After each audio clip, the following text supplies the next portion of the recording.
La elección.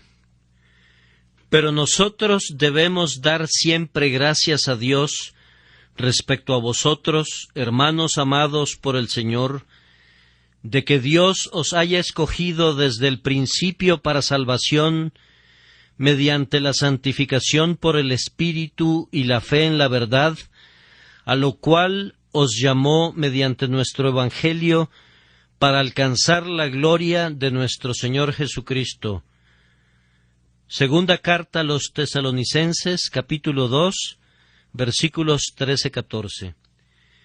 Si no hubiera ningún otro texto en la Sagrada Palabra excepto este, pienso que todos deberíamos estar obligados a recibir y reconocer la verdad de esta grandiosa y gloriosa doctrina de la eterna elección que Dios ha hecho de su familia. Pero parece que hay un prejuicio muy arraigado en la mente humana en contra de esta doctrina, y aunque la mayoría de las otras doctrinas son recibidas por los cristianos profesantes, algunas con cautela, otras con gozo, sin embargo, esta doctrina parece ser despreciada y descartada con frecuencia. En muchos de nuestros púlpitos se consideraría gran pecado y alta traición predicar un sermón sobre la elección, porque no podrían convertir su sermón en lo que ellos llaman un discurso práctico. Creo que ellos se han apartado de la verdad en este asunto. Cualquier cosa que Dios ha revelado, la ha revelado con un propósito. No hay absolutamente nada en la Escritura que no se pueda convertir, bajo la influencia del Espíritu de Dios, en un discurso práctico, pues toda la Escritura es inspirada por Dios y útil para algún propósito de provecho espiritual. Es verdad que no se puede convertir en un discurso sobre libre albedrío, eso lo sabemos muy bien, pero sí se puede convertir en un discurso sobre la gracia inmerecida, y el tema de la gracia inmerecida es de resultados prácticos cuando las verdaderas doctrinas del amor inmutable de Dios son presentadas para que obren en los corazones de los santos y de los pecadores. Ahora, yo confío que hoy algunos de ustedes que se asustan con el simple sonido de esta palabra dirán: voy a escucharla con objetividad, voy a hacer a un lado mis prejuicios, voy a oír simplemente lo que este hombre tiene que decir. No cierren sus oídos ni digan de entrada: es doctrina muy elevada. ¿Quién te ha autorizado a que la llames muy alta o muy baja? ¿Por qué te quieres oponer a la doctrina de Dios? Recuerda lo que les ocurrió a los muchachos que se burlaban del profeta de Dios, exclamando: «¡Calvo, sube! ¡Calvo, sube!». No digas nada en contra de las doctrinas de Dios, para evitar que salga del bosque una fiera y te devore a ti también. Hay otras calamidades además del manifiesto juicio del cielo. Ten cuidado que no caigan sobre tu cabeza. Haz a un lado tus prejuicios, escucha con calma, escucha desapasionadamente, oye lo que dice la Escritura, y cuando recibas la verdad, si a Dios le place revelarla y manifestarla a tu alma, que no te dé vergüenza confesarla. Confesar que ayer estabas equivocado es solamente reconocer que hoy eres un poco más sabio. Y en vez de que sea algo negativo para ti, da honor a tu juicio y demuestra que estás mejorando en el conocimiento de la verdad. Que no te dé vergüenza aprender y hacer a un lado tus viejas doctrinas y puntos de vista y adoptar eso que puedes ver de manera más clara en la palabra de Dios. Pero si no ves que esté aquí en la Biblia, sin importar lo que yo diga o a qué autoridades haga referencia, te suplico, por amor de tu alma, que rechaces lo que digo. Y si desde este púlpito alguna vez oyes cosas contrarias a la Sagrada Palabra, recuerda que la Biblia debe ser lo primero y el ministro de Dios debe estar sometido a ella. Nosotros no debemos estar por sobre la Biblia cuando predicamos, sino que debemos predicar con la Biblia sobre nuestras cabezas. Después de todo lo que hemos predicado, estamos muy conscientes que la montaña de la verdad es más alta de lo que nuestros ojos pueden discernir. Nubes y oscuridad rodean su cima y no podemos distinguir su pico más elevado. Sin embargo, vamos a tratar de predicar lo mejor que podamos. Pero como somos mortales y sujetos a equivocarnos, ustedes mismos deben juzgarlo todo. Probad los espíritus si son de Dios, y si estando de rodillas, reflexionando maduramente, ustedes son guiados a rechazar la elección, cosa que yo considero totalmente imposible, entonces deséchenla. No escuchen a quienes predican la elección, sino crean y confiesen aquello que ven que es la palabra de Dios. No puedo agregar nada más a manera de introducción. Entonces, en primer lugar, voy a referirme a la veracidad de esta doctrina de que Dios os haya escogido desde el principio para salvación. En segundo lugar, voy a tratar de demostrar que esta elección es absoluta. Él os haya escogido desde el principio para salvación, no para santificación, sino mediante la santificación por el Espíritu y la fe en la verdad. En tercer lugar, esta elección es eterna, porque el texto dice de que Dios os haya escogido desde el principio. En cuarto lugar, es personal, Él os haya escogido. Y luego vamos a reflexionar sobre los efectos de esta doctrina, ver lo que produce y finalmente, conforme a la capacidad que nos dé Dios, vamos a intentar considerar sus consecuencias y ver si, en efecto, es una doctrina terrible que conduce a una vida licenciosa. Tomaremos la flor y, como verdaderas abejas, vamos a comprobar si hay algo de miel allí, si algo bueno está contenido en ella, o si es un mal concentrado y sin mezcla. En primer lugar, debo demostrar que la doctrina es verdadera. Permítanme comenzar con un argumentum ad hominem, argumento al hombre. Voy a hablarles de acuerdo a sus diferentes posiciones y cargos. Algunos de ustedes pertenecen a la Iglesia de Inglaterra y me da gusto ver que hay muchos presentes hoy aquí.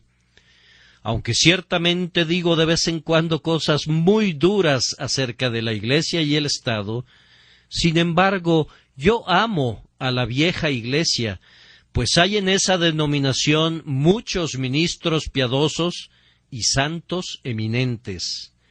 Ahora, yo sé que ustedes son grandes creyentes en lo que los artículos declaran como doctrina correcta. Les voy a dar una muestra de lo que los artículos afirman en lo relativo a la elección, de tal forma que si creen en los artículos, no pueden rechazar esta doctrina de la elección. Voy a leer un fragmento del artículo 17 que se refiere a la predestinación y a la elección. La predestinación para vida es el propósito eterno de Dios, por medio del cual, antes que los cimientos del mundo fueran puestos, Él ha decretado de manera permanente, por su consejo secreto para nosotros, liberar de la maldición y condenación a aquellas personas que Él ha elegido en Cristo de entre toda la humanidad y traerlos por medio de Cristo a la salvación eterna como vasos hechos para honra.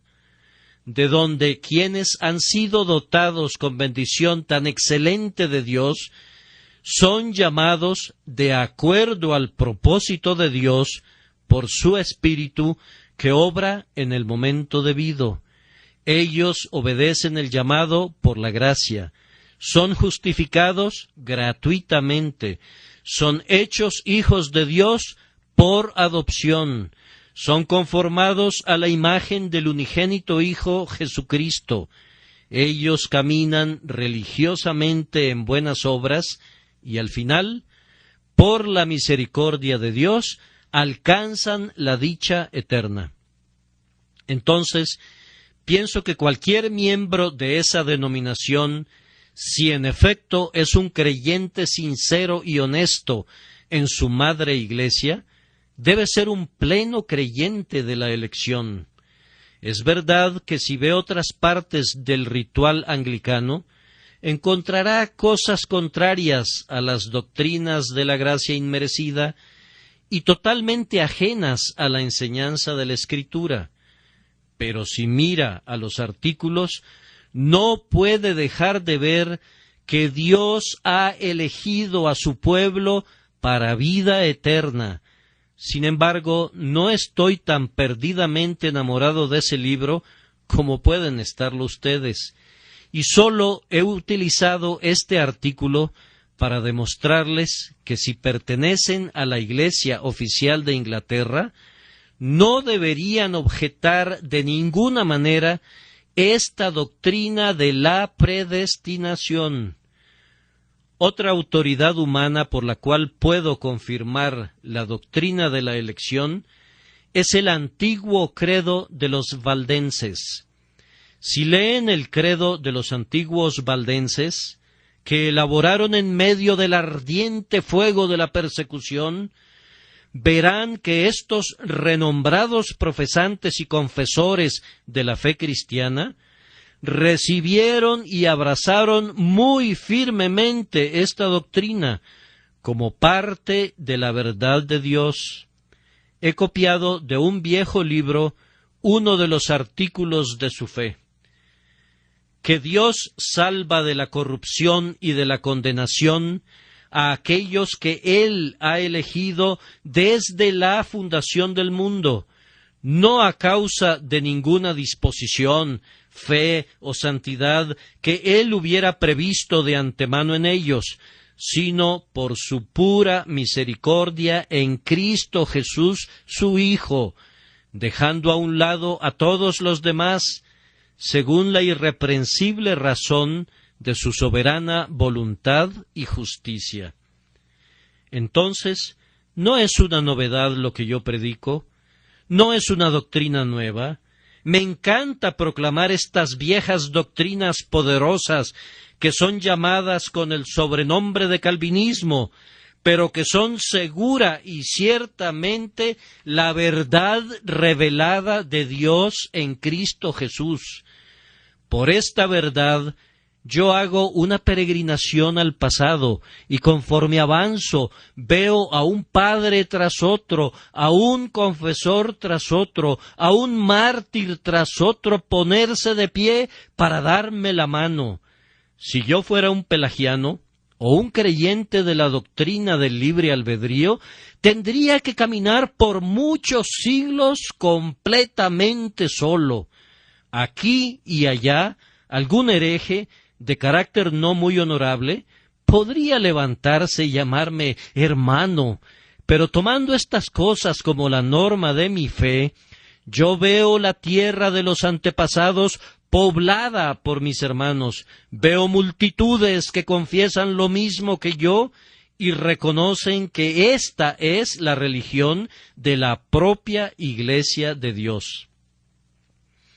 También les doy un extracto de la antigua confesión bautista. Nosotros somos bautistas en esta congregación, por lo menos la mayoría de nosotros, y nos gusta ver lo que escribieron nuestros propios antecesores. Hace aproximadamente unos 200 años, los bautistas se reunieron y publicaron sus artículos de fe para poner un fin a ciertos reportes en contra de su ortodoxia que se habían difundido por el mundo. Voy a referirme ahora a este viejo libro que yo acabo de publicar y puedo leer lo siguiente. Artículo 3. Por el decreto de Dios, para manifestación de su gloria, algunos hombres y algunos ángeles son predestinados y preordenados para vida eterna por medio de Jesucristo, para alabanza de su gracia gloriosa. Otros son dejados para actuar en sus pecados, para su justa condenación, para alabanza de su justicia gloriosa. Estos hombres y estos ángeles que son así, predestinados y preordenados, son particularmente e inmutablemente designados, y su número es tan exacto y definido que no puede ser ni aumentado ni disminuido. Aquellas personas que están predestinadas para vida, Dios, desde antes de la fundación del mundo, de acuerdo a su eterno e inmutable propósito y al secreto consejo y buen agrado de su voluntad, los ha elegido en Cristo para gloria eterna, por su gracia inmerecida y amor, sin que haya ninguna cosa en la criatura, como una condición o causa que haya movido a Dios para esa elección. En lo que concierne a estas autoridades humanas, la verdad, no les doy mucha importancia. No me importa lo que digan, ya sea a favor o en contra de esta doctrina. Solamente me he referido a ellas como un tipo de confirmación de la fe de ustedes, para mostrarles que, a pesar de que me tachen de hereje y de hipercalvinista, tengo el respaldo de la antigüedad. Todo el pasado está de mi lado. El presente no me importa. Déjenme el pasado y tendré esperanza en el futuro. Si el presente me ataca, no me importa. Aunque un sinnúmero de iglesias aquí en Londres hayan olvidado las grandes y fundamentales doctrinas de Dios, no importa. Si tan solo un pequeño grupo de nosotros nos quedamos solos, manteniendo firmemente la soberanía de nuestro Dios, si nuestros enemigos nos atacan, ¡ay! Y aun nuestros propios hermanos, que debieran ser nuestros amigos y colaboradores, no importa. Basta con que podamos contar con el pasado, el noble ejército de mártires, el glorioso escuadrón de los confesores, son nuestros amigos. Los testigos de la verdad vienen a defendernos. Si ellos están de nuestro lado, no podremos decir que estamos solos, sino que podemos exclamar: y yo haré que queden en Israel 7,000 cuyas rodillas no se doblaron ante Baal. Pero lo mejor de todo es que Dios está con nosotros. La única gran verdad es siempre la Biblia, y únicamente la Biblia. Queridos oyentes, ustedes no creen en ningún otro libro que no sea la Biblia, ¿no es cierto? Si yo pudiera demostrar esto, basándome en todos los libros de la cristiandad, si yo pudiera recurrir a la biblioteca de Alejandría para comprobar su verdad, ¿no lo creerían más de lo que ustedes lo creen? Porque está en la palabra de Dios. He seleccionado unos cuantos textos para leerlos. Me gusta citar abundantemente los textos cuando temo que ustedes pueden desconfiar de una verdad, a fin de que estén lo suficientemente convencidos para que no haya lugar a dudas si es que en verdad no creen. Permítanme entonces mencionar un catálogo de textos en los que el pueblo de Dios es llamado elegido. Naturalmente, si el pueblo es llamado elegido, debe haber una elección. Si Jesucristo y sus apóstoles estaban acostumbrados a describir a los creyentes por medio del título de elegidos, ciertamente debemos creer que lo eran, pues de lo contrario, el término no significa nada. Jesucristo dice: «Y si el Señor no hubiese acortado aquellos días, nadie sería salvo, mas por causa de los escogidos que Él escogió, acortó aquellos días. Porque se levantarán falsos cristos y falsos profetas, y harán señales y prodigios para engañar, si fuese posible, aun a los escogidos.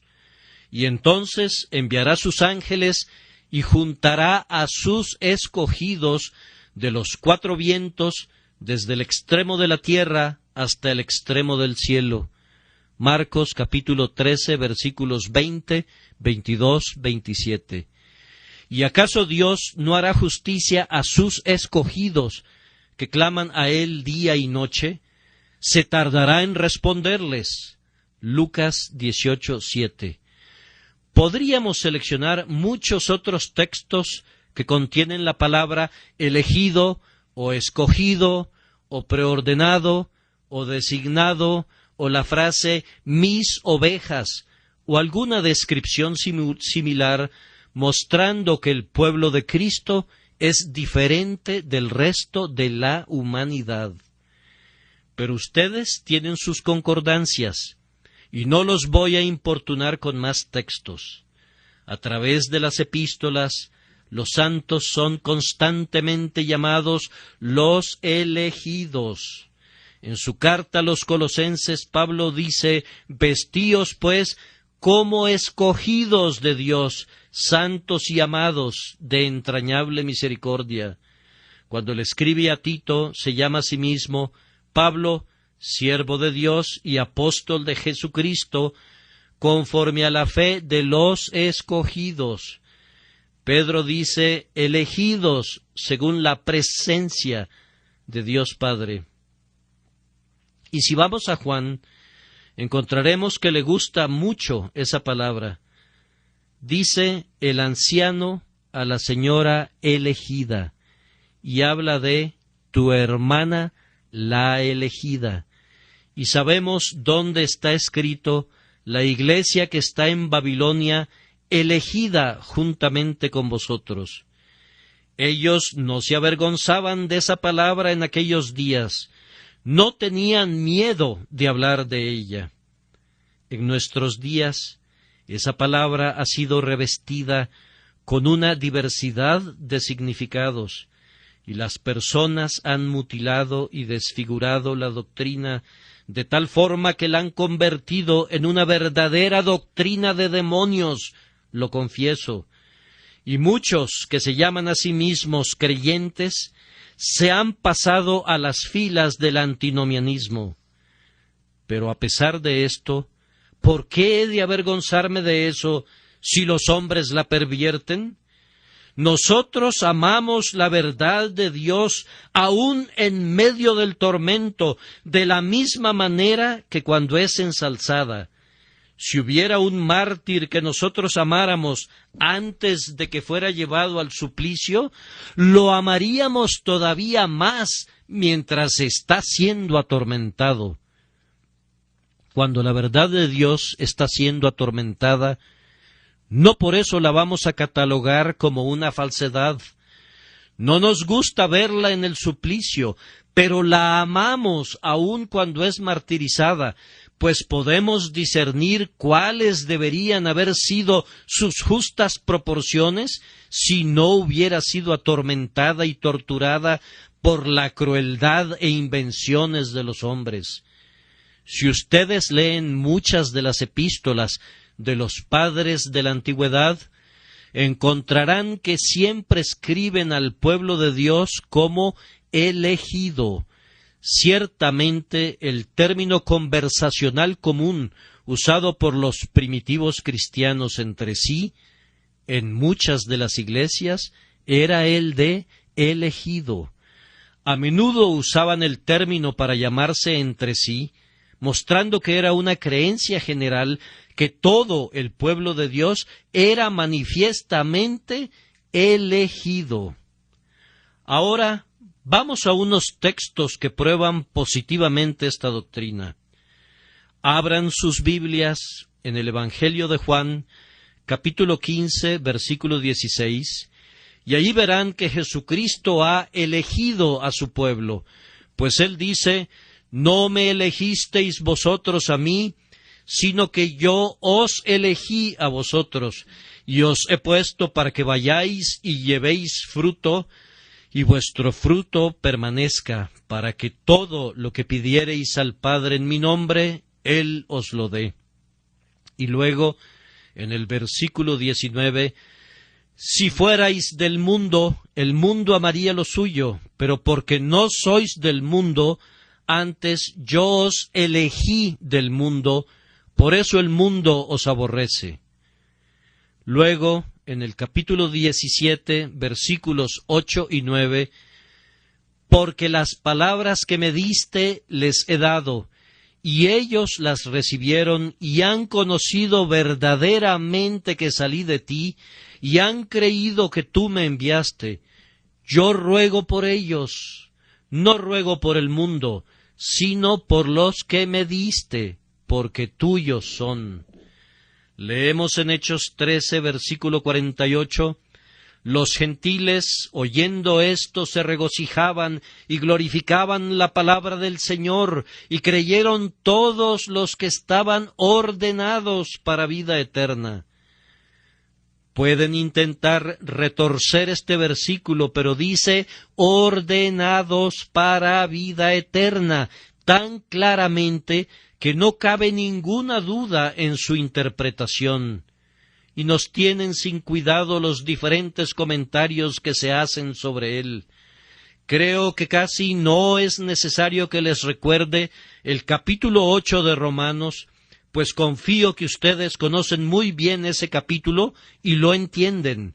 En el versículo 29 y siguientes dice: «Porque a los que antes conoció, también los predestinó para que fuesen hechos conformes a la imagen de su Hijo, para que Él sea el primogénito entre muchos hermanos.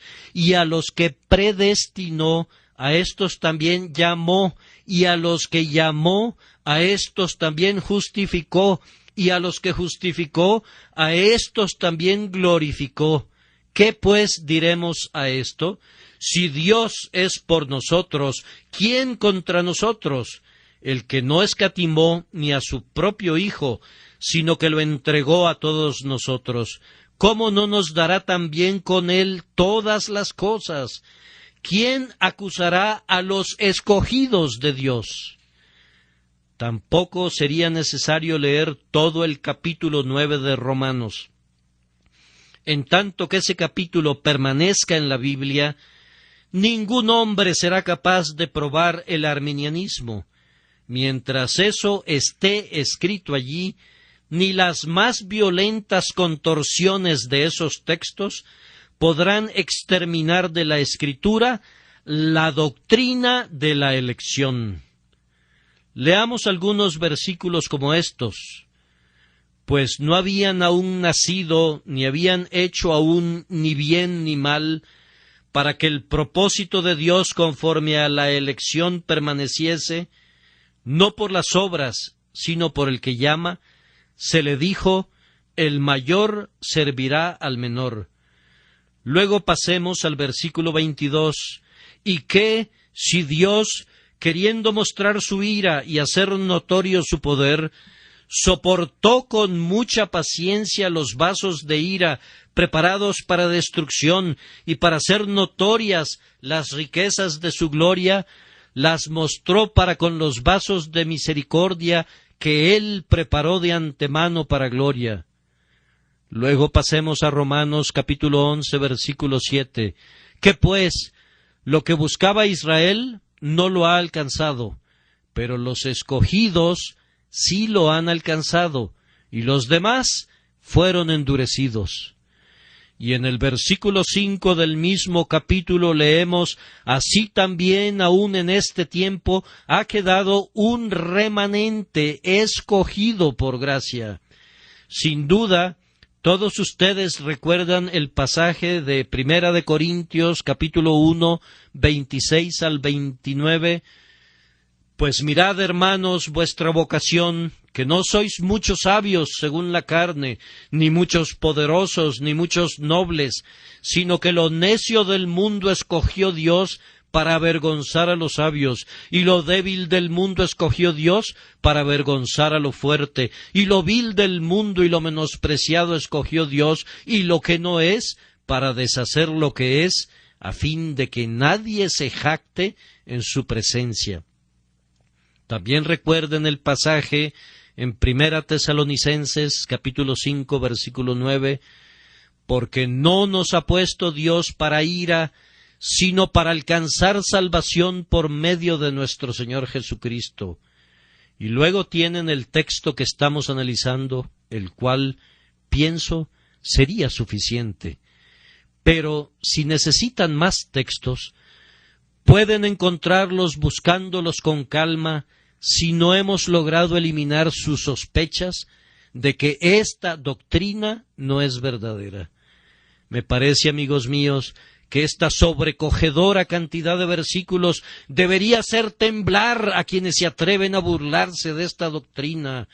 ¿Qué diremos de aquellos que a menudo la han despreciado y han negado su divinidad, que han atacado su justicia y se han atrevido a desafiar a Dios y lo llaman un tirano todopoderoso, cuando han escuchado que Él ha elegido a un número específico para vida eterna?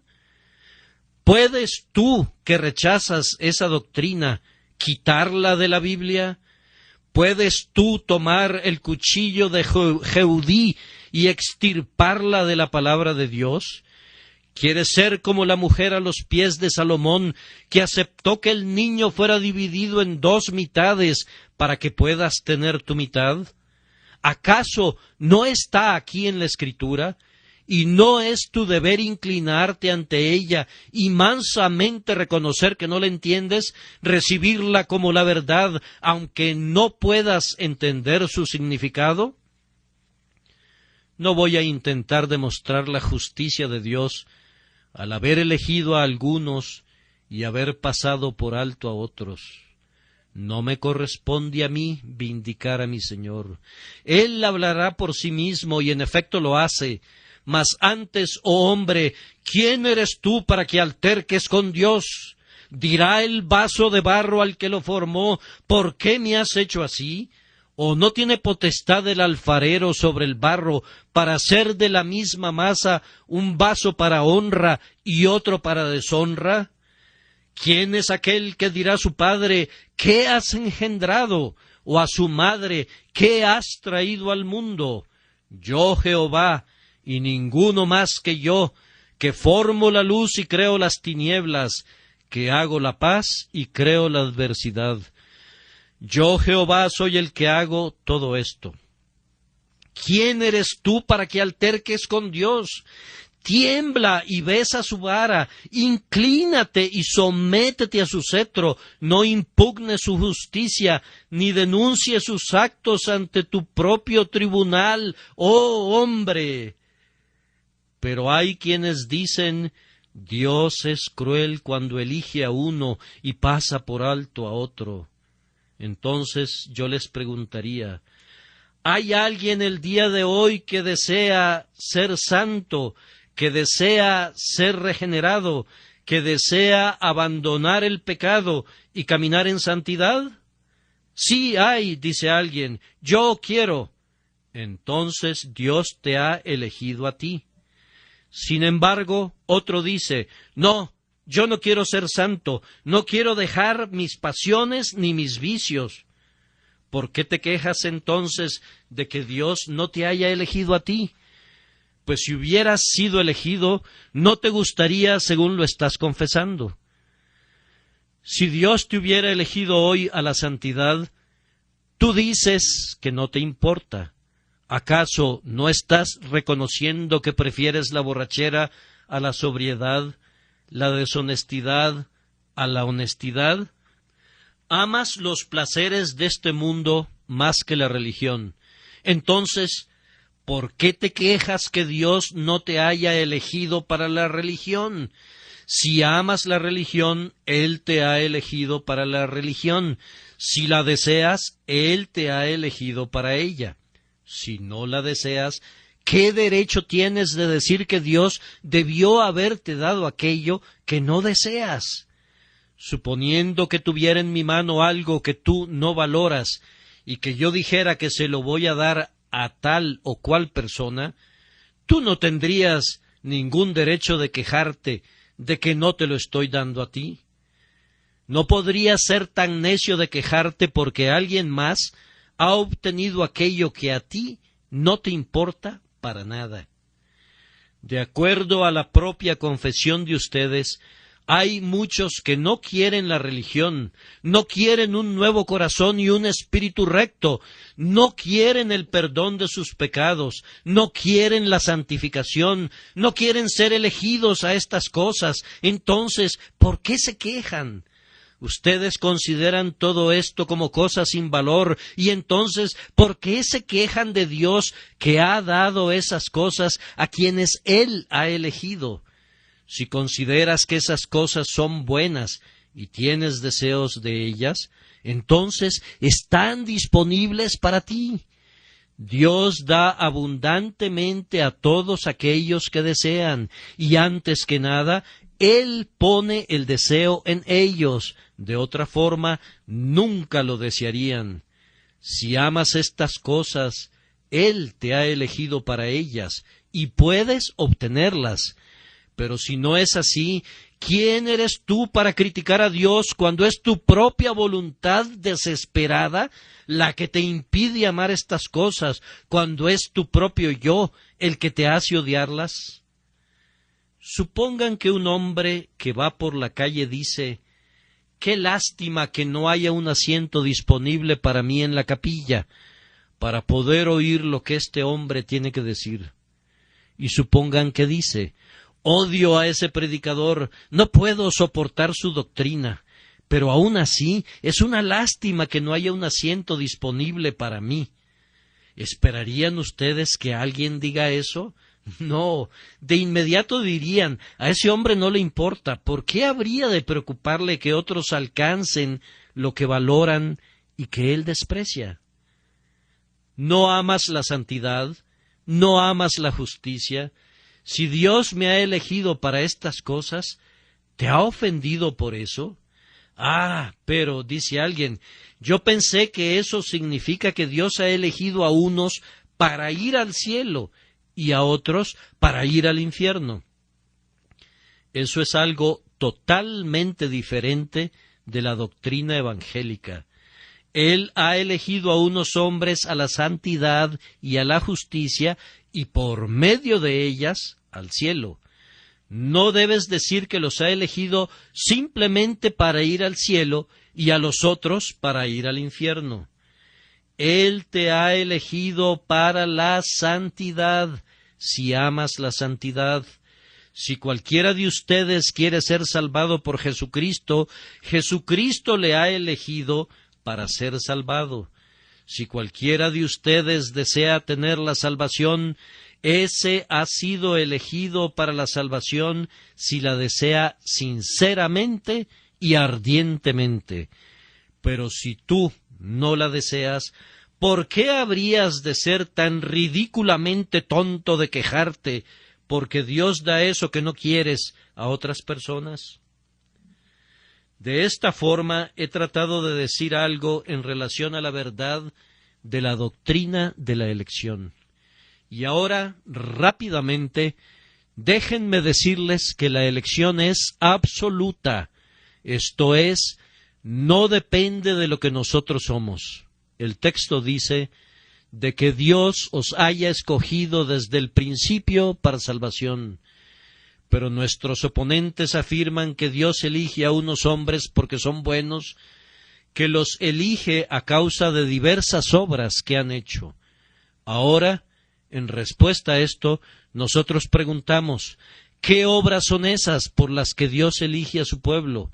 ¿Acaso es lo que llamamos comúnmente obras de la ley, obras de obediencia que la criatura puede llevar a cabo?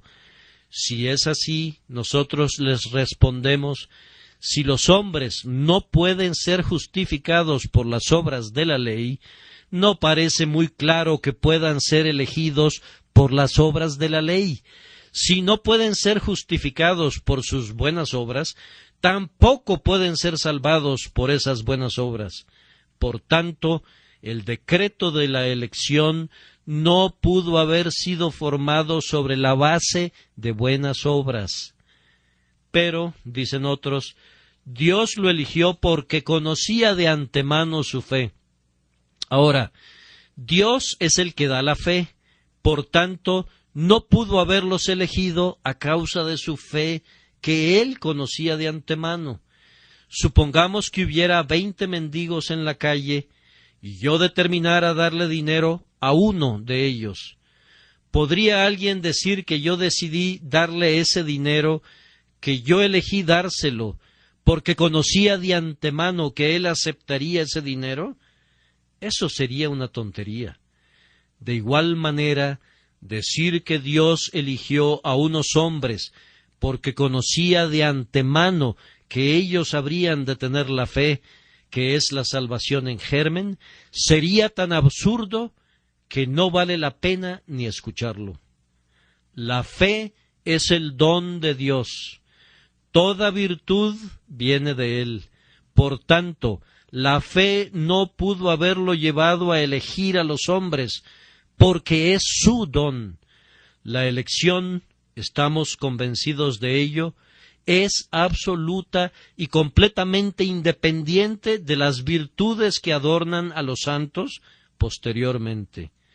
Aunque un hombre fuera tan santo y devoto como Pablo, aunque fuera tan valiente como Pedro, o tan amante como Juan, aun así no podría exigirle nada a su Hacedor.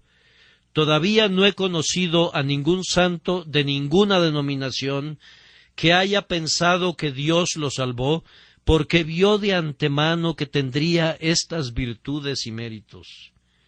Ahora, mis queridos hermanos, las mejores joyas que un santo puede lucir jamás, si son joyas elaboradas por su propio diseño, no son de purísima calidad. Hay siempre un poco de barro mezclado en ellas. La gracia más elevada que pudiéramos poseer tiene algo de mundano mezclado en ella. Sentimos esto en la medida que nos refinamos más, cuando tenemos mayor santificación, y nuestro lenguaje debe ser siempre: yo soy el primero de los pecadores, Jesús murió por mí. Nuestra única esperanza, nuestro único argumento, pende de la gracia manifestada en la persona de Jesucristo, y tengo la certeza que debemos rechazar y desechar completamente cualquier pensamiento que nuestras virtudes, que son dones de nuestro Señor, sembradas por su diestra, pudieran ser la causa de su amor, y debemos cantar en todo momento: ¿qué había en nosotros que mereciera la estima o que produjera deleite en el Creador? Fue únicamente Padre, y siempre debemos cantar: porque pareció bueno a tus ojos. Tendré misericordia del que tendré misericordia. Él salva porque quiere salvar. Y si me preguntaran por qué me ha salvado a mí, solo puedo decir: porque Él quiso hacerlo. ¿Acaso había algo en mí que me pudiera recomendar ante Dios? No, hago a un lado todo. No había nada recomendable en mí. Cuando Dios me salvó, yo era el más bajo, perdido y arruinado de la raza. Estaba ante Él como un bebé desnudo, bañado en mi propia sangre. Verdaderamente yo era impotente para ayudarme a mí mismo. ¡Oh, cuán miserable me sentía y me reconocía! Si ustedes tenían algo que los hiciera aceptables a Dios, yo nunca lo tuve. Yo estaré contento de ser salvo por gracia, por pura gracia, sin ninguna otra mezcla. Yo no puedo presumir de ningún mérito. Si tú puedes hacerlo muy bien, yo no puedo. Yo debo cantar gracia inmerecida únicamente de principio a fin. Ha ganado mi afecto y mantenido mi alma muy firme. En tercer lugar, esta elección es eterna, de que Dios os haya escogido desde el principio para salvación. ¿Puede decirme alguien cuándo fue el principio? Hace años creíamos que el principio de este mundo fue cuando Adán fue creado, pero hemos descubierto que miles de años antes de eso, Dios estaba preparando la materia caótica para hacerla una adecuada morada para el hombre, poniendo razas de criaturas sobre la tierra que murieron y dejaron tras sí las marcas de su obra y su maravillosa habilidad antes de crear al hombre. Pero eso no fue el principio, pues la revelación apunta a un período cuando este mundo fue formado, a los días cuando las estrellas matutinas fueron engendradas, cuando como gotas de rocío con los dedos de la mañana, las estrellas y las constelaciones cayeron goteando de la mano de Dios, cuando de sus propios labios salió la palabra que puso en marcha a las pesadas órbitas, cuando con su propia mano envió los cometas, que como rayos vagaron por el cielo hasta encontrar un día su propia esfera. Regresaremos a esas edades remotas cuando los mundos fueron hechos y los sistemas formados, pero ni siquiera nos hemos acercado al principio todavía. Hasta que no hayamos ido al tiempo cuando todo el universo dormía en la mente de Dios y no había nacido todavía, hasta que entremos en la eternidad donde Dios el Creador vivía solo y todas las cosas dormían dentro de Él. Toda la creación descansaba en su omnipotente pensamiento gigantesco. No habremos todavía adivinado el principio. Podemos caminar hacia atrás y atrás y atrás a lo largo de todas las edades. Podemos volver, si se nos permite usar esas extrañas palabras, a lo largo de eternidades enteras y, sin embargo, nunca llegar al principio. Nuestras alas se podrían cansar, nuestra imaginación se podría extinguir, y aunque pudiera superar al rayo que brilla majestuosamente con poder y velocidad, pronto se cansaría, mucho antes de poder alcanzar el principio. Pero Dios eligió a su pueblo desde el principio, cuando el intocado éter no había sido sacudido por el aleteo del primer ángel, cuando el espacio no tenía orillas, o más aún cuando no existía, cuando reinaba el silencio universal y ni una sola voz ni ningún susurro turbaba la solemnidad del silencio, cuando no había ningún ser, ni movimiento, ni tiempo, ni nada, sino solo Dios, solo en su eternidad, cuando no se escuchaba el himno de ningún ángel y no se tenía la asistencia de los querubines, mucho antes que nacieran los seres vivientes o que las ruedas de la carroza de Jehová fueran formadas, aún antes, en el principio era el Verbo, y en el principio el pueblo de Dios era uno con el Verbo, y en el principio Él los escogió para vida eterna. Entonces nuestra elección es eterna. No me voy a detener para demostrar esto. Solamente paso por estos pensamientos de manera rápida para beneficio de los jóvenes principiantes, para que puedan entender lo que queremos decir por elección eterna y absoluta. A continuación, La elección es personal. Aquí también nuestros oponentes han intentado derribar la elección diciéndonos que es una elección de naciones y no de personas. Pero aquí el apóstol nos dice: Dios os ha escogido desde el principio. Decir que Dios no ha elegido a personas, sino a naciones, es la tergiversación más miserable que se haya hecho sobre la tierra, pues la mismísima objeción que se presenta en contra de la elección de personas se puede presentar en contra de la elección de una nación. Si no fuera justo elegir a una persona, sería todavía más injusto elegir a una nación, puesto que las naciones no son sino la unión de multitudes de personas, y elegir a una nación parecería todavía un crimen mayor y gigantesco, si la elección fuera un crimen, que elegir a una persona. Ciertamente elegir a 10,000 sería considerado algo peor que elegir a uno. Distinguir a toda una nación del resto de la humanidad parece una mayor extravagancia en los actos de la divina soberanía que elegir a un pobre mortal y pasar por alto a otro. Pero, ¿qué son las naciones sino hombres? ¿Qué son los pueblos enteros sino combinaciones de diferentes unidades? Una nación está constituida por ese individuo, y por ese otro, y por aquel otro. Y si me dices que Dios eligió a los judíos, yo respondo entonces que Él eligió a este judío, y a ese judío, y a aquel judío. Y si tú dices que Él elige a Inglaterra, entonces yo digo que Él elige a este hombre inglés, y a ese hombre inglés, y a aquel hombre inglés.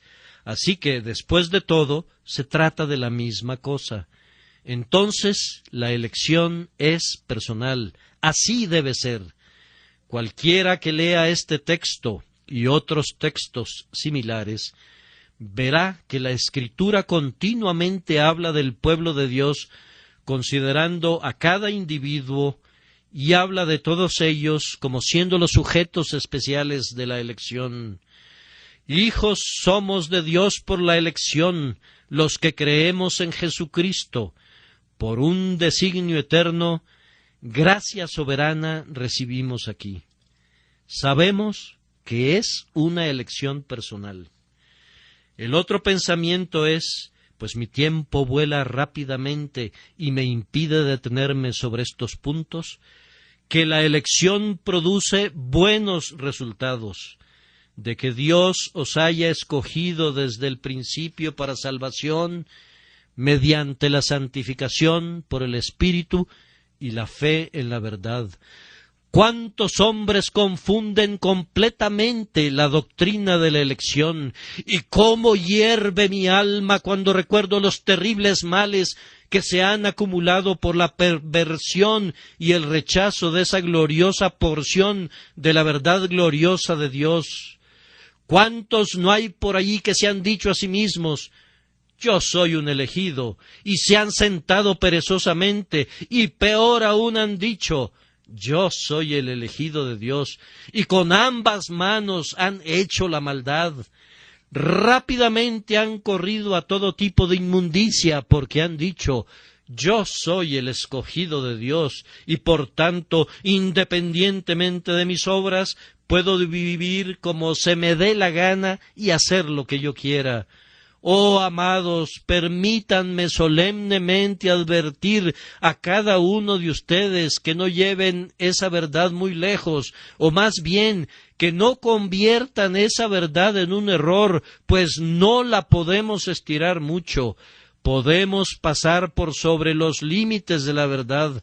Podemos convertir eso que tenía la intención de ser dulce para nuestro consuelo en una terrible mezcolanza para nuestra destrucción. Les digo que ha habido miles de personas que han ido a la ruina por entender de manera equivocada la elección, que han dicho: Dios me ha elegido para el cielo y para la vida eterna. Pero a ellos se les ha olvidado que está escrito que Dios los ha elegido mediante la santificación por el Espíritu y la fe en la verdad. Esta es la elección de Dios, una elección para santificación y para fe. Dios elige a su pueblo para que sea santo y para que sea un pueblo de creyentes. ¿Cuántos de mis oyentes son creyentes?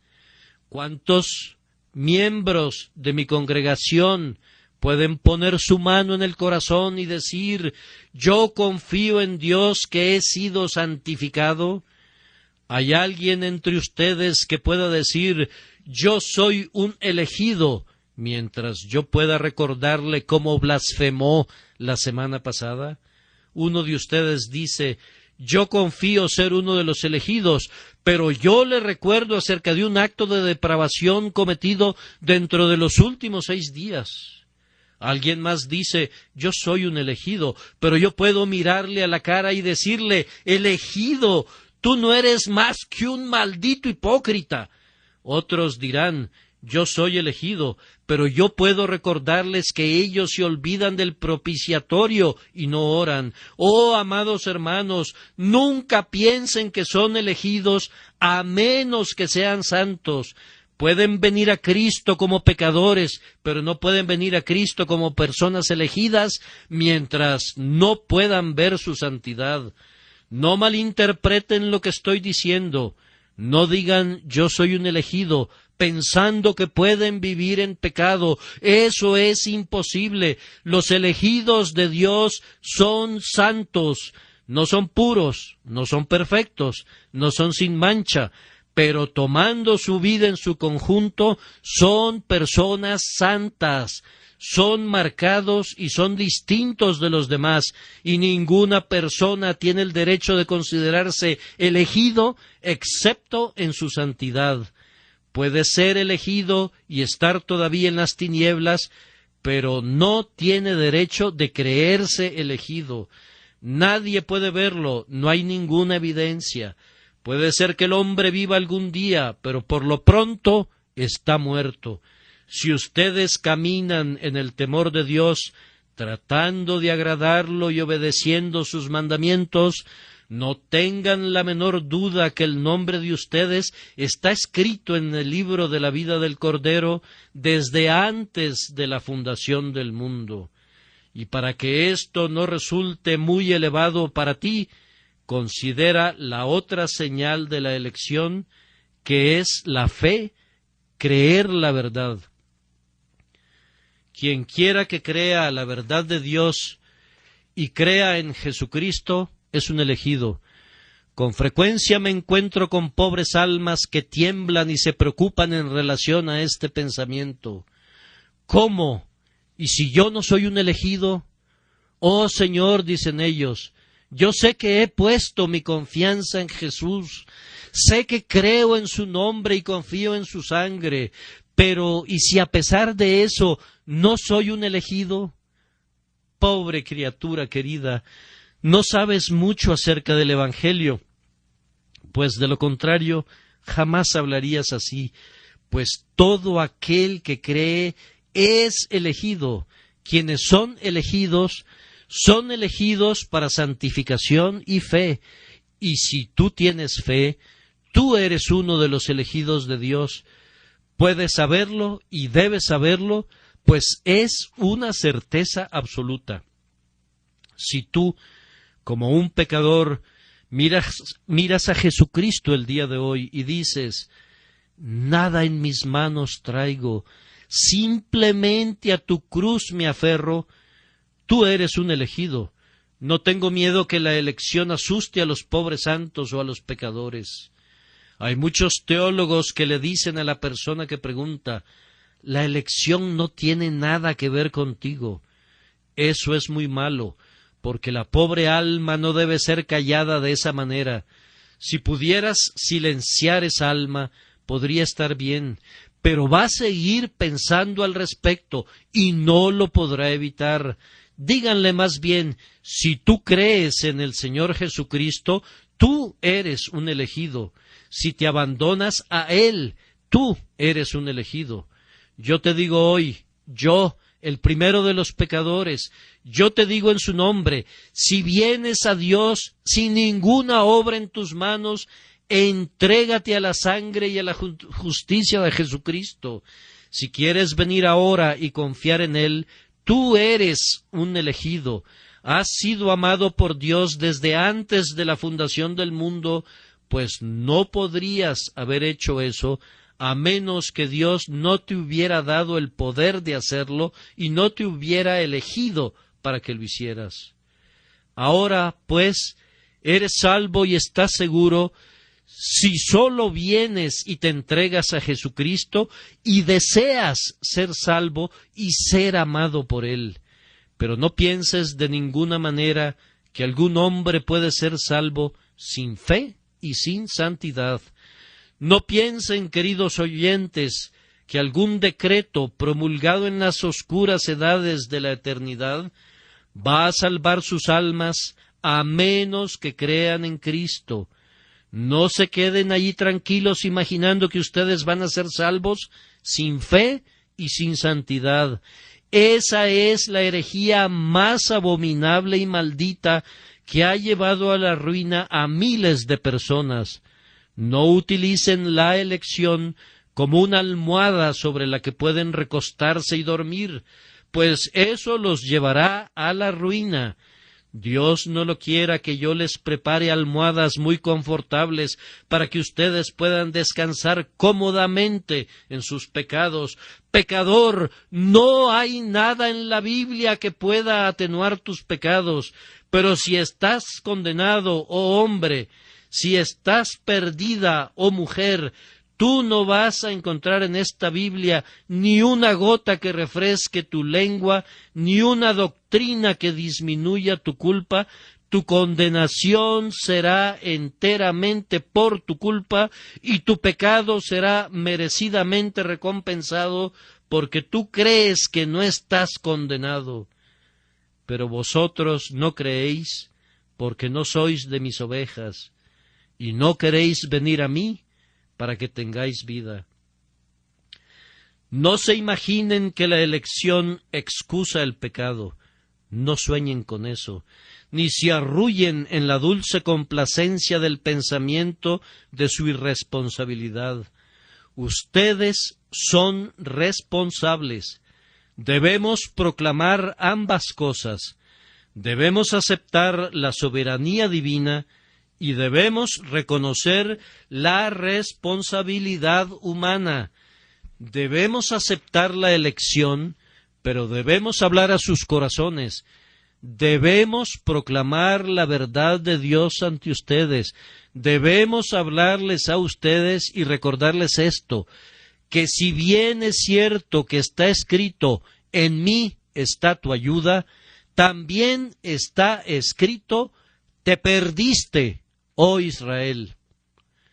Ahora, finalmente, ¿cuáles son las verdaderas y legítimas tendencias de un correcto concepto de la doctrina de la elección? Primero, les diré cómo moverá a los santos la doctrina de la elección bajo la bendición de Dios, y en segundo lugar, ¿qué hará por los pecadores si Dios bendice esa doctrina a favor de ellos?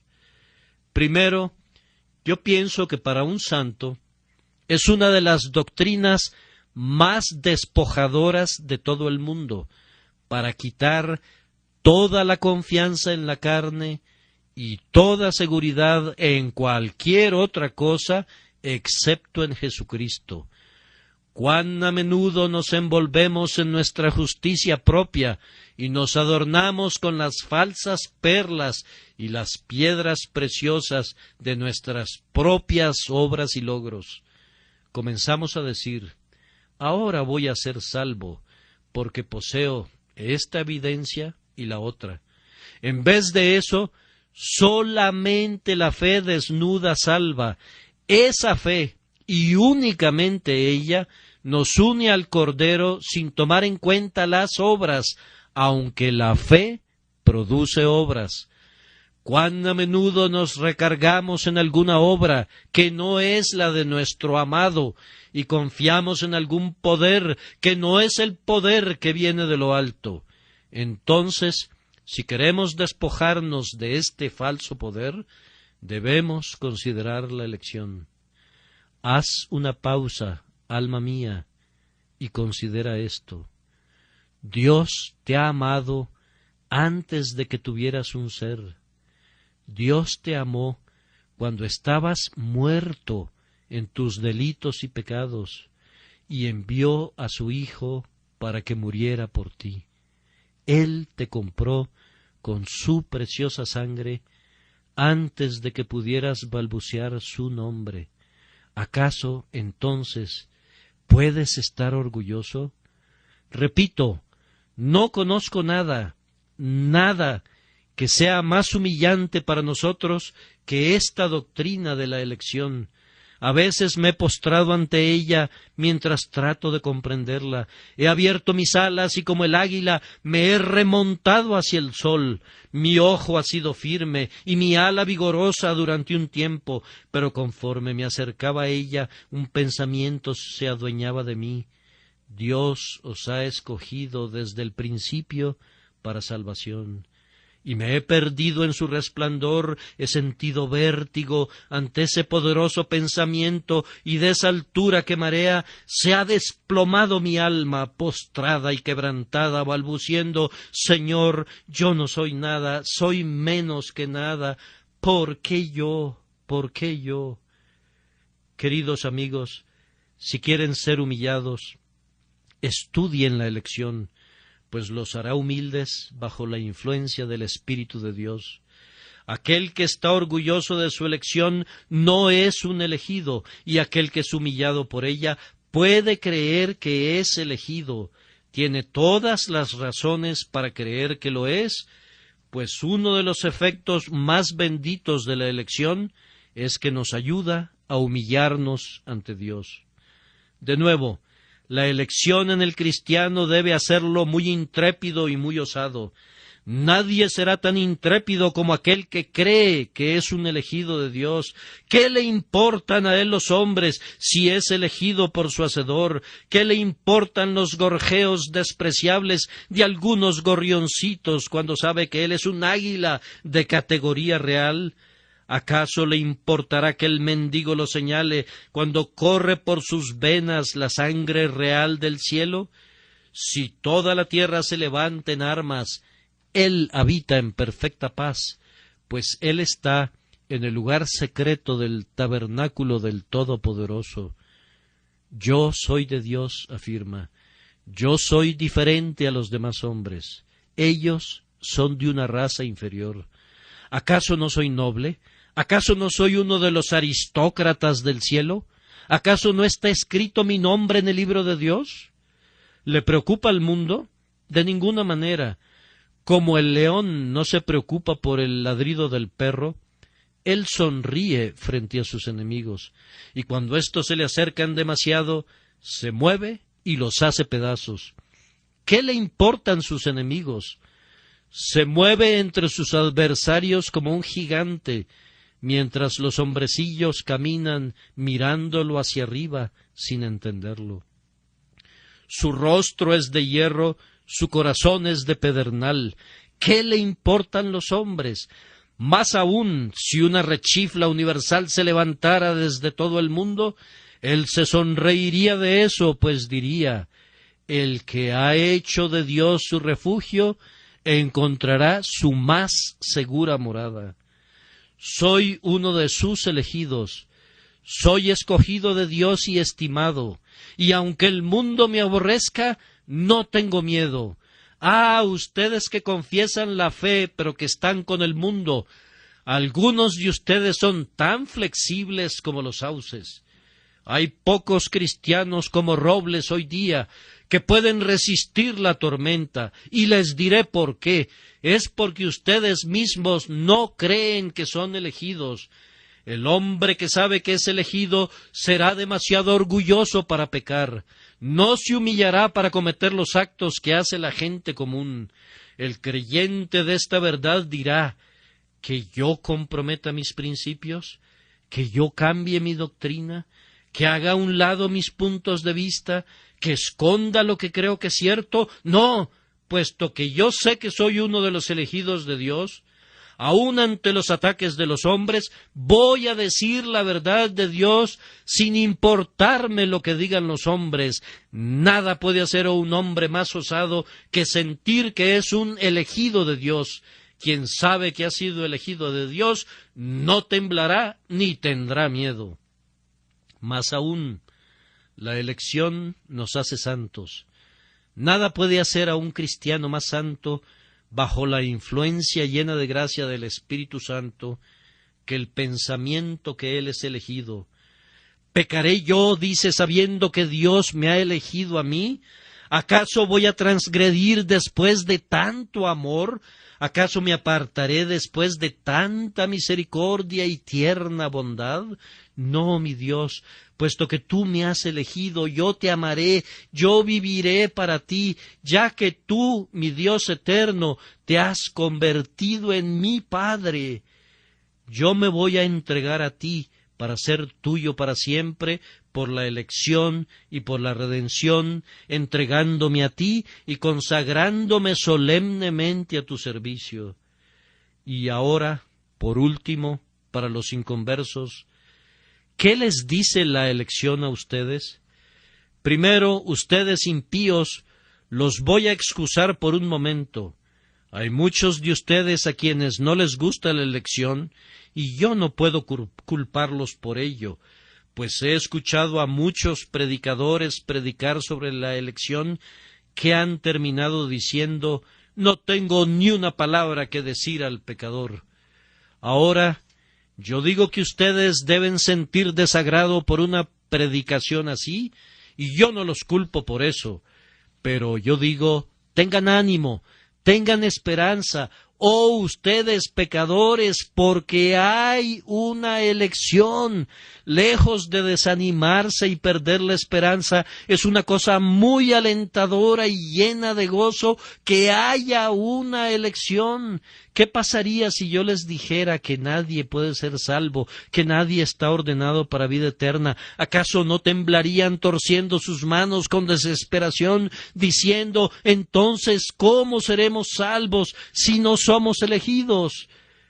Pero yo les digo que hay una multitud de elegidos, incontables, todo un ejército que ningún mortal puede contar. Por tanto, ten ánimo tú, pobre pecador, desecha tu abatimiento. ¿Acaso no puedes tú ser elegido como cualquier otro? Pues hay innumerables muchedumbres de elegidos, hay gozo y consuelo para ti. Por tanto, no solo te pido que tengas ánimo, sino que vayas y pruebes al Señor. Recuerda que si no fueras elegido, no perderías nada al hacerlo. ¿Qué dijeron los 4 leprosos? Vamos pues ahora y pasémonos al ejército de los sirios. Si ellos nos dieren la vida, viviremos, y si nos dieren la muerte, moriremos. Oh pecador, ven al trono de la misericordia que elige. Puedes morir en este instante. Ve a Dios, y aun suponiendo que Él te rechazara, suponiendo que con su mano en alto te ordenara que te fueras, algo imposible, aún así no perderías nada con ir, no estarás más condenado por eso. Además, suponiendo que estás condenado, tendrías por lo menos la satisfacción de alzar tus ojos desde el infierno y decir: Dios, yo te pedí misericordia y tú no quisiste dármela, la busqué, pero tú rehusaste otorgarla. Eso nunca lo dirás, oh pecador. Si tú vinieras a Él y le pidieras, tú vas a recibir lo que pides, porque nunca ha rechazado a nadie. Pero aunque hay un número definido de elegidos, sin embargo, es cierto que todos los que buscan pertenecen a ese número. Debes ir y buscar, y si sucede que tú resultes ser el primero en ir al infierno, diles a los demonios que pereciste de esa manera, diles a los diablos que tú eres uno rechazado después de haber venido como un pecador culpable a Jesús. Te digo que eso deshonraría al Eterno, con todo respeto a su nombre, y Él no permitiría que tal cosa sucediera. Él es muy celoso de su honor y no podría permitir que un pecador dijera algo como eso.